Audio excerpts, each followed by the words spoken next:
But Hugo Calderano, thank you very much for joining us on Sports Scene. It's great that you've taken the time out to speak to us, and congratulations on a brilliant 2025, and most recently that famous and historic World Cup win. How do you feel now? Yeah, thank you very much. It's a pleasure to talk to you. I feel great. It's definitely the best win, the best title of my career. It was, of course, a very tough tournament. All the best players in the world were there, and I had to beat the best to get to the title. So it wasn't really easy. I had to play at my best level, and I I haven't had much time to celebrate. I had to go back to Germany. I'll have a Bundesliga match here on this week, so I'll have to prepare for that as well.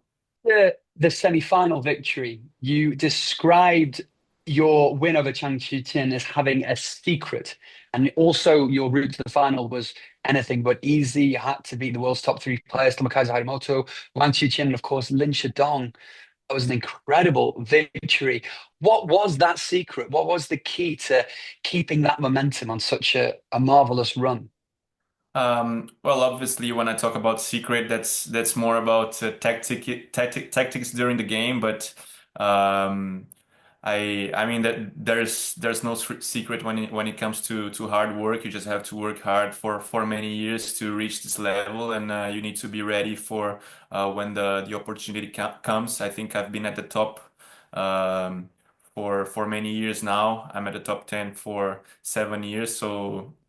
I had to be ready for when the chance came up, and that's what I did this time. I saw that I was playing really well, better and better throughout the event, and I had my chances, and I was able to capitalize and had really a great run when I had to. Well, you talked in the past about maybe being at low points because that's what sport's all about, isn't it? The highs and the lows. But you seem to persist through hard work and self-belief. Did you ever think this turnaround was going to happen so quickly? Well, I'd say I'm very resilient. I've been through very hard times, but I always keep trying, keep doing my best, even though sometimes that's not easy to do. I keep keep practicing, keep my focus. I think my mind is my biggest ally, and I always rely on my mental part. I'm I'm sure I can always be there present to fight even when I'm not feeling great. I can put everything aside to to to play the matches. It doesn't work every time. Of course, you'll have ups and downs. That's just sport. Um, but yeah, I didn't think it was gonna be at this moment. I wasn't playing. I wasn't playing bad, but I wasn't playing at my best either, and it came not as a shock, but a bit of a surprise to really win the title at this moment for me. But I think it's also the result of a lot of hard work, especially from last year. I've practiced so much, so hard, and really focused, really motivated. Even though I wasn't doing as much or as focused as I was uh, lately. I think the hard work from the past year really paid off. You're the first Brazilian Pan American player to win a table tennis World Cup, and getting congratulations from the president surely was a fantastic achievement. How did that feel for you? And do you think you can now inspire future generations to take up table tennis in Brazil? Yeah, I mean it's great to be recognized for for what I've achieved. I mean, that's the president of my country, and I'm really honored for that. And I also see many people who start following table tennis, enjoying table tennis, enjoying our sport, and that's always been a goal of mine to make the sport a bit bigger in Brazil. And I think now, when I talk to people who work with table tennis in Brazil, they always say that.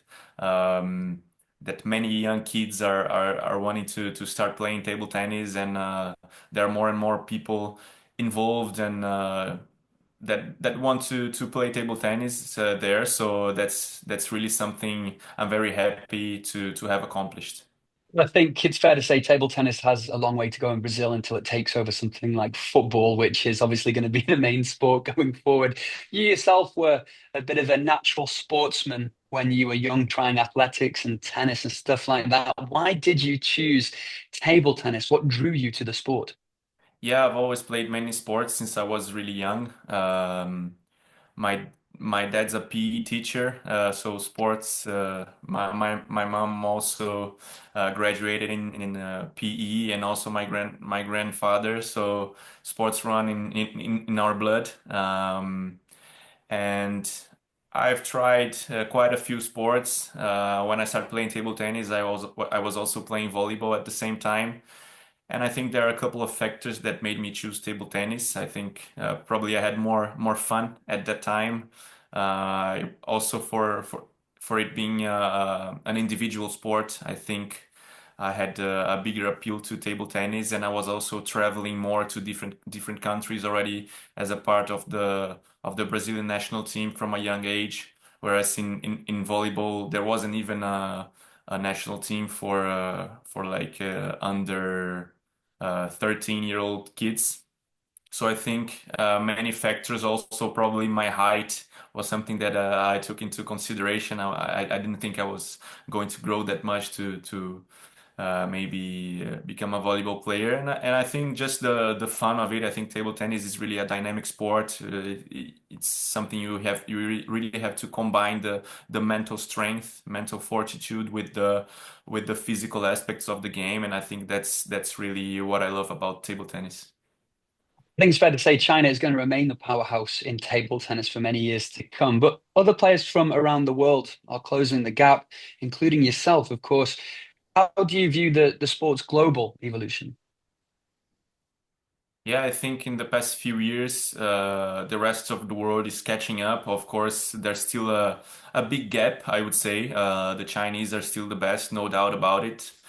But I see the concurrence is growing. There are more and more players who can beat the top Chinese players in one occasion, let's say, as if we check 10 years ago, there were just like three or four players who could really challenge the Chinese at some point. So that's great to see. I think that's great for the sport, even for the Chinese players to have more competition, for the Chinese fans as well. I think that's great to see that table tennis is becoming more exciting and less predictable. And I think that's the natural thing to happen. I don't think the Chinese dominance will fall. I think they'll still be the best for many years to come, as you said. But at the same time, it's great to see the gap is narrowing a bit. One thing people might not know about you is that your Chinese proficiency is actually quite impressive.